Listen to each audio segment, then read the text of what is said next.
एक छोटा सा बच्चा 22 साल का हो गया है, नौजवान हो गया है, बड़ा हो गया है, उसने ग्रेजुएट कर लिया है। माँ, अब मैं बड़ा हो गया हूँ।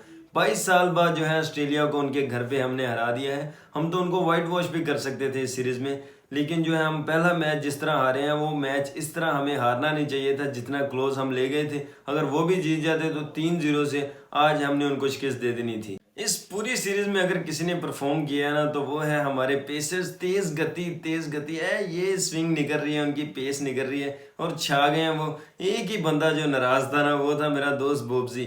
वो जो है ऐसे पानी का गिलास पी रहा था, उसने चला के फेंका ऐसे। उसने कहा यार मेरे साथ तुम लोगों ने ज्यादती की है, तुम मेरी कैप्टनसी में 90 रन खाते थे, कहाँ थी तुम लोगों की ये पेस, ये एग्रेशन कहाँ चला गया था। तो जो है अब जो है अग्रेशन आ गया है, पेस आ गई है, स्विंग आ रही है, ये वो बॉलें जा रही हैं, उनके जो है खुन्ने सेक रहे हैं हमारे जो बॉलर्स। अब हुआ ये है कि वो जो है कुबड़ा होता है ना, सारी जिंदगी ऐसे टेढ़ा चलता रहता है, तो उसको जब पीछे से कोई लात मारता है ना तो वो बिल्कुल ऐसे सीधा हो जाता है। तो ये इनके साथ हुआ है। हमारे जो है पेसर जो है बिल्कुल ऐसे सीधे हो गए हैं, स्टैंड लिया उन्होंने टीम के लिए। तो यही हम बात कर रहे थे कब से कि भाई स्टैंड ले लो, इनके साथ जो है बात कर लो ताकि ये कोई अग्रेशन दिखाएं, कोई बॉलिंग करके दिखाएं। अब बात होती कि ये कैप्टनसी से बोबजी ने डिज़ाइन दिया तो वैसे जो है ना सब अपनी लाइन पे आ गए, परफॉर्मेंस देना स्टार्ट कर दिए इन्होंने। बाकी ये एडिलीड हो, एमसीजी हो, मुल्तान हो, पिंडी हो, कराची हो, जहाँ भी हो, हमने अब खेल के दिखाना है। 4 पेसर्स हैं, डाल लो। क्या है हमारा फार्मूला ओडीआई जीतने का? यही है, 4 पेसर्स डालो, विकेट जैसी भी है हम छा जाएंगे, हम परफॉर्म करके दिखा देंगे जो मर्जी ग्राउंड है। भाई रिजी जो है ना, उसने जो हाथ पे हाथ रख दिया था ना कमंस के, उसने दबा दिया था ऐसे करके कि भाई तुम थोड़ा सा मेरा ख्याल करो, हम तुम्हारा करेंगे। यही होता है ना। पैट कमंस के आपको पता है नखरे तो होने थे ना, वर्ल्ड कप जीता हुआ है। जब पैट कमंस ने हमें धुतकारा ना तो रिजवान ने कहा कि भाई अब तुम्हें हम ग्राउंड में मिलेंगे, तुमने हमें धुतकारा है ना। भाई ये ऑस्ट्रेलिया के अंदर ऑस्ट्रेलिया को हराना ये इजी नहीं होता है। पर्थ के अंदर आपने देखा होगा, वहाँ पे सीम भी हो रही थी, बॉल जो है स्विंग भी हो रही थी और बाउंस भी मिल रहा था। वहाँ पे जो है ये भी कुछ कर सकते थे, लेकिन जो है इनसे हमने चेज भी बड़ा अच्छा करके दिखा दिया उनको। उनके जो है बॉलर्स भी हालांकि फुल स्ट्रेंथ के साथ उनकी टीम थी।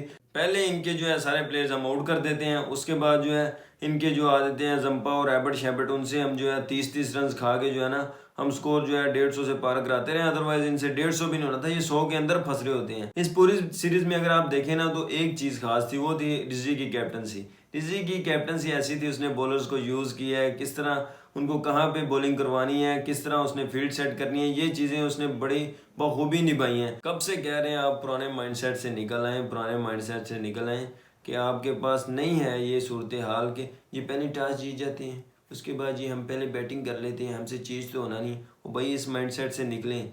आप पहले टॉस जीतें, आप पहले बॉलिंग करें। आपको बॉलिंग करके कम से कम ये तो पता होगा ना कि आपने अपने बॉलर्स को किस तरह यूज़ करना है और कहाँ तक आप इनका टारगेट सेट करवा सकते हैं।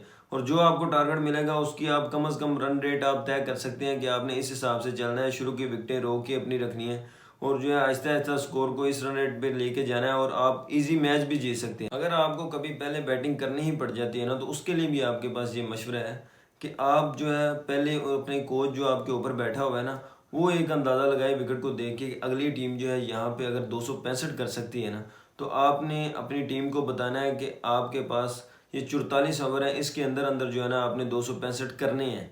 जिस भी तरह करने हैं ना, उनको एक प्लान दे दें कि 6 ओवर में आपने इतने, 12 में इतने, 20 में इतने आपने रन्स करने हैं, उस हिसाब से चलने चाहिए। ये माइंड गेम है, आपके ऊपर इस तरह का बंदा बैठा होना चाहिए जो आपको माइंड के साथ लेके चले, आपके लिए प्लान तैयार करे। आज अगर रिजवान ने आगे टॉस जीती है तो उसने पहले बॉलिंग क्यों ली है? क्योंकि हमारे जो बॉलर्स का माइंड सेट है वो टॉप के ऊपर है, उनकी जो रिदम है, उनकी बॉलिंग जो जा रही है वो टॉप के ऊपर है। जो ऑस्ट्रेलिया के बैटर्स का माइंड सेट है ना, वो बिल्कुल नीचे गिरा हुआ है। अगर हम पहले बैटिंग करके 200 भी बना लेते ना तो इन्होंने चेज कर जाना था। चेज क्यों कर जाना था? क्योंकि उनके बैटर्स का माइंड सेट चेंज हो जाना था कि भाई हमने इतना चेज करना है, 50 ओवर हमारे पास पड़े हुए हैं, तो उनका माइंड चेंज हो जाना था। लेकिन अब वो पहले बैटिंग कर रहे हैं, उन्हें समझ नहीं आ रही, वो क्लैप्स हुए हुए हैं। पहले दोनों वनडे मैचों में भी वो क्लैप्स हुए हुए थे, आज भी इसी तरह उनका मैक्सी शैक्सी चल नहीं रहा था। इस वजह से उनके माइंड में ये था कि यार ये अगर कोई अच्छी बॉल अंदर आ गई ना तो मैं फिर से आउट हो जाऊंगा। तो उनके ऊपर ये चढ़े हुए थे, इस वजह से जो है ना वो पहले बैटिंग करते हुए जो है ना घबराए हुए थे और वो आउट होते जा रहे थे लगातार।